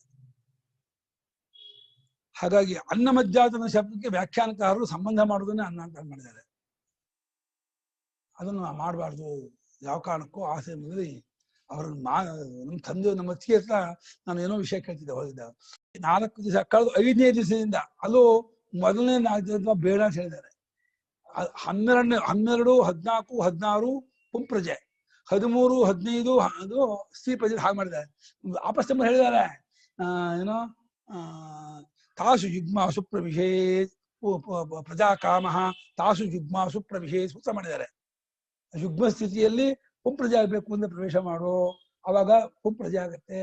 ಏನು ಎಕ್ಸೆಪ್ಷನ್ ಇಲ್ಲ ಅನ್ನಲ್ಲ, ಅದ ಸೂತ್ರಕಾರದ್ದು ಹೇಳಿದ್ದಾರೆ. ಎಲ್ಲ ಮನುಸ್ಮೃತಿಯಲ್ಲೂ ಇದೆ ವಾಕ್ಯ. ಆಮೇಲೆ ಇದರಲ್ಲಿ ವ್ರತಕ್ಕೆ ಇದು ಮಾಡ್ಬೇಕಾದ್ರೆ ಆಕೆಯಲ್ಲಿ ಇಂತಿಂತ ವ್ರತ ನಿಮ್ಮಲ್ಲಿದೆ, ಇಂತಿಂತ ಒಳ್ಳೆ ವೀರವತ್ತಾಗಿರ್ತಾರೆ ನೋಡ್ತಾರೆ ಅಂತ. ನಮ್ಮ ತಂದೆಯವರು ಹಲ್ಲು ಉಜ್ಬೇಡ ಅಂತ ನಮ್ಮ ತಾಯಿ ಹತ್ರ. ಆಗುತ್ತಾ ಗುರುಗಳೇ? ಅಡಿಗೆ ಮಾಡಿ ತಿನ್ಬಾರ್ದು ಹಂಗೆಲ್ಲ ಅಂದ್ರೆ ಕಷ್ಟ ಅಲ್ವಾ ಗುರುಗಳೇ? ಅದು ಏನ್ ಕಷ್ಟ ಇಲ್ಲಪ್ಪ, ಏನ್ ತಿನ್ನಕ್ ಅಡಿಗೆ ಅಮ್ಮಮ್ಮ ಕೇಟ್ರಿಂಗ್ ಇದೆ, ಹಣ್ಣಿದೆ, ಮುಂಚೆ ಮಾಡಿಟ್ಕೊಂಡು. ಅಲ್ಲ ಗುರುಗಳೇ, ಎಲ್ಲದಕ್ಕೂ ಅರ್ಥ ಇದೆ, ಸರಿ ಒಪ್ಕೋತೀವಿ. ಆದ್ರೆ ಊಟ ಮಾಡೋದಕ್ಕೆ ಏನಂತೆ ಅದ್ರಲ್ಲಿ ನನಗೆ ಅರ್ಥ ಆಗ್ತಿಲ್ಲ, ಅದ್ರಲ್ಲಿ ತಪ್ಪೇನಿಲ್ಲ. ಹಂಗಲ್ಲಮ್ಮ, ಇವತ್ತು ಎಲ್ಲ ರೆಡಿ ಮಾಡ್ಬಿಟ್ಟು ಎಲೆಕ್ಟ್ರಿಕ್ ಇಟ್ಬಿಟ್ಟು ಅದೇ ಅನ್ನ ಮಾಡ್ಕೊಟ್ಬಿಡುತ್ತೆ. ಏನು ಇಟ್ಬಿಟ್ರೆ ಆಯ್ತು, ಏನು ಮಾಡ್ಲೇಬೇಕಾಗಿಲ್ಲ, ಅಷ್ಟು ಅನುಕೂಲ ಇದೆ. ವಿಜ್ಞಾನಿಗಳು ಎಂತೆಂತ ಕಂಡು ಹಿಡಿದಾರೆ ಅಡಿಗೆ ಮಾಡೋದಕ್ಕೆ. ಒಂದು ಪಾತ್ರೆ ಇಟ್ಬಿಟ್ರೆ ತಾನೇ ಅಡಿಗೆ ಆಟೋಮೆಟಿಕ್ ಆಫ್ ಆಗುತ್ತೆ. ಆಮೇಲೆ ತಕ್ಕೊಂಡು ಊಟ ಮಾಡಿದ್ರೆ ಏನು ಅವ್ರು ಬೇಕಾ? ಕರೆಕ್ಟ್. ಆ ಹೆಂಗ್ಸ್ ಯಾಕೆ ಮಾಡ್ಬಾರ್ದು ಅಂತ, ಆ ಟೈಮಲ್ಲಿ ಯಾಕೆ ಮಾಡ್ಬಾರ್ದು, ತಪ್ಪೇನಿದೆ ಅಂತ ನಾನ್ ಗೊತ್ತಿಲ್ಲ, ನಾನ್ ಕೇಳ್ತಾ ಹೇಳ್ತೀನಿ. ಅವಳಿಂದ ಒಂದು ವಿಶೇಷವಾದಂತ ಒಂದು ವೈರಸ್ ಹೊರಗೆ ಬರ್ತಾ ಇರತ್ತೆ. ಅದು ತುಂಬಾ ಪಾಯ್ಸನ್ ಅದು. ಹೌದು ಹೌದು, ವೈರಸ್ ಅಂತ ಹೇಳೋದು ಅದನ್ನ. ಅದ್ರಲ್ಲಿ ಅವಳಿಗೆ ಋತುಕಾಲದಲ್ಲಿ ಆಗುವಾಗ ಅವಳು ಏನು ಇದು ಹೊರಗೆ ಬರ್ತಾ ಇರತ್ತೆ. ಅದರಿಂದ ಒಂದು ಸೂಕ್ಷ್ಮ ಅಂತ ವೈರಸ್ ಬರುತ್ತೆ. ಮುಟ್ಟು ದೋಷ ಮಕ್ಕಳು ಹೇಳ್ತಾರೆ. ಚಿಕ್ಕ ಚಿಕ್ಕ ಮಕ್ಕಳು 3 ವರ್ಷ 4 ವರ್ಷದ ಮೇಲೆ ತಾಯಿ ಜೊತೆ ಹೋಗೋದ್ರೆ ಜಾಸ್ತಿ ಕಳಿಸ್ಬೇಡಿ ತಾಯಿ ಹತ್ರಕ್ಕೆ. ಅದಕ್ಕೆ ಮುಟ್ಟು ದೋಷ ಅಂತ ಹೇಳ್ತಾರೆ. ಮುಟ್ಟು ಅಂದ್ರೆ ಹೊಳಗಾದವರು. ಆ ದೋಷ ಅಂದ್ರೆ ಅವ್ರು ಏನ್ ಮಾಡಿದ್ರು ಮೈ ಹತ್ತಲ್ಲ ಅವ್ರಿಗೆ. ಅವಳಲ್ಲಿ ಇದೆಲ್ಲ ಬ್ರಹ್ಮಹತ್ಯ ಏಷೇಷವರ್ಣಂಬದು ಮುಚ್ಚ ಶ್ರುತಿ ಹೇಳುತ್ತೆ. ಧರ್ಮಚಕ್ಷುಸ್ಸು ಎಷ್ಟೋ ಹೈಜಿನ್ ಬೇಕು. ಹೈಜಿನ್ ಇಲ್ಲ ಅನ್ನಲ್ಲ, ಹೈಜಿನ್ ಜೊತೆಗೆ ಶಾಸ್ತ್ರೀಯವಾದ ಹೈಜಿನ್ನು ಬೇಕು. ಶಾಸ್ತ್ರ ಈ ರೀತಿ ನಡ್ಕೊಂಡ್ರೆ ನಿಮ್ಗದು ಒಳ್ಳೆಯದು, ಶ್ರೇಯಸ್ಕರ, ತೊಂದರೆ ಮಾಡಲ್ಲ ಅಂತ ಹೇಳಿದಾಗ ಅದನ್ನ ನಾವು ಒಪ್ಪೋದೇ ಹೋದ್ರೆ ಅದರ ದುಷ್ಪರಿಣಾಮ ನಾವೇ ಅನುಭವಿಸ್ಬೇಕಾಗುತ್ತೆ.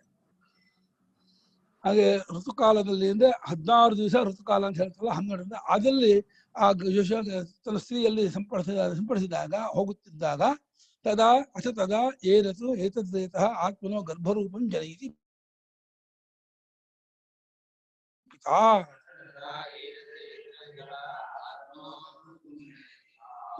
ಶಿಶು ಜನಯಿತಿ ಅಲ್ಲ, ಪಿತಾ ಜನಯಿತಿ. ನೋಡಿ ಹೇಗೆ ಭಾಷೆಗೆ ಹೇಳಿದ್ದಾರೆ. ಅಪ್ಪನೇ ಹುಟ್ಟಿಸ್ತಾ ಇರೋದು ಅಪ್ಪನೇ ರೇತರೂಪನೇ ಹುಟ್ಟಾ ಇದ್ದಾನೆ.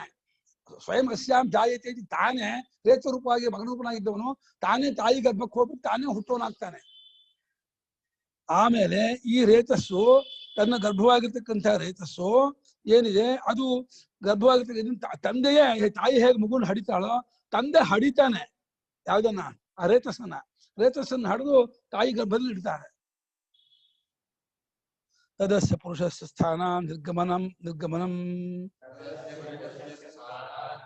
ರೇತಸ್ಯ ಕಾಲೇ ರೇತೋ ರೂಪೇಣ ತಸ್ಯ ಸಂಸಾರಿಣಃ ಪ್ರಥಮಂ ಜನ್ಮ ಪ್ರಥಮಾವಸ್ಥಾಭಿವ್ಯಕ್ತಿ. ಅದು ಈ ಪುರುಷನಿಗೆ ಈ ತಂದೆಯ ಸ್ಥಾನದಿಂದ ಹೊರಗೆ ಬರೋದೇನಿದೆ, ರೇತಸ್ಯ ಕಾಲ ರೇತೋರೂಪದ ತಾಯಿ ಹೊಟ್ಟೆಗೆ ಪ್ರವೇಶ ಮಾಡೋದೇನಿದೆ, ಅದು ಈ ಸಂಸಾರಿಗೆ ಮೊದಲನೇ ಜನ್ಮ. ತಂದೆ ಕೊಟ್ಟಂತಹ ಜನ್ಮ, ತಂದೆಯಿಂದಲೇ ಮೊದಲನೇ ಜನ್ಮ, ತಾಯಿಯಿಂದ 2ನೇ ಜನ್ಮ. ಆಮೇಲೆ ಮತ್ತೆ ತಾನು ಇದಾಗ ಹೋಗ್ತಲ್ಲ ಅದು 3ನೇ ಜನ್ಮ. ಈ ದೇಹ ಬಿಟ್ಟು ಇನ್ನೊಂದು ಹೋಗೋದು. ತದೇದು ದುಃಖಂ ಪುರಸ್ತಾದ್ ಅಸಾವಾತ್ಮ ಅಮುಮಾತ್ಮಾನಂ ಅಚ್ಚಾಜಿನ.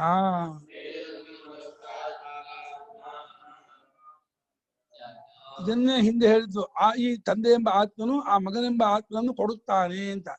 ತಂದೆ ಎಂಬ ಆತ್ಮನು ಮಗನೆಂಬ ಆತ್ಮನನ್ನ ತಾಯಿ ಕೊಡ್ತಾನೆ, ತಾಯಿಯು ಅವಳನ್ನ ಶಿಶು ರೂಪದಿಂದ ಕೊಡ್ತಾಳೆ ಅಂತ ಮುಂದೆ ಹೇಳಿದೆ. ಟೈಮ್ ಆಯ್ತು. 11:30 ಆಯ್ತು.